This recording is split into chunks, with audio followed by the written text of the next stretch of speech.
ಕೆಲವರು ಡೇ 1 ತೊಗೊಂಡವ್ರೆ, ಕೆಲವರು ಡೇ 2 ತೊಗೊಂಡವ್ರೆ, ಕೆಲವರು 2 ದಿನಕ್ಕೂ ತೊಗೊಂಡವ್ರೆ. ಡಿಪೆಂಡ್ ಸರ್ ಆ ಥರ.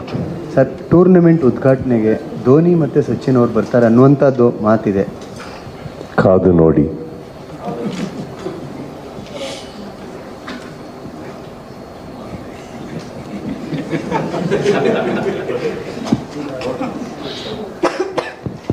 ಸರ್, ಇನ್ನೊಂದು ಲಾಸ್ಟ್ ಸರಿ KCC ಮಾಡಿದಾಗ ಗ್ರೌಂಡಲ್ಲಿ ಕನ್ನಡ ಬಾವುಟವನ್ನು ಹಾರಿಸಿದ್ವಿ. ತುಂಬ ದೊಡ್ಡ ಮಟ್ಟದಲ್ಲಿ ಆಗಿತ್ತು. ಎಲ್ಲರಿಗೂ ಹೆಮ್ಮೆ ಅನಿಸಿತ್ತು ಕನ್ನಡಿಗರಿಗೆ.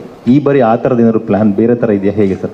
ಎಲ್ಲ ಸತಿ ಆ ಥರ ಆಗಲ್ಲ ಸರ್. ಇವಾಗ ನಾವು ಕನ್ನಡಿಗರು ಅಂತ ಅನ್ನೋದಕ್ಕೆ, ಅದನ್ನು ಹೇಳೋದಕ್ಕೆ ಪದೇ ಪದೇ ಏನೋ ಒಂದು ಮಾಡೋಕ್ಕಾಗಲ್ಲ, ಮಾಡಬೇಕು ಅಂತ ಮಾಡೋಕ್ಕಾಗಲ್ಲ. ಒಂದು ಬುರ್ಜ್ ಖಲೀಫಾ ಮೇಲೆ ಒಂದು ಸತಿ ನಡಿಬೋದು, ಇನ್ನು ನೆಕ್ಸ್ಟ್ ಅದಕ್ಕಿಂತ ದೊಡ್ಡ ಬಿಲ್ಡಿಂಗ್ ಹುಡ್ಕೊಂಡು ಹೋಗೋಕ್ಕಾಗಲ್ಲ. ಈಗ ಅತಿ ದೊಡ್ಡ ಬಾವುಟ ಹಾರಿಸ್ಬೇಕು ಅಂತಾಯಿತು, ಅನ್ವೀಲ್ ಮಾಡಬೇಕಾಯ್ತು, ಹಾರಿಸೋದಲ್ಲ ಅನ್ವೀಲ್ ಮಾಡಬೇಕಂತ ಅದನ್ನು ಮಾಡಿದ್ವಿ.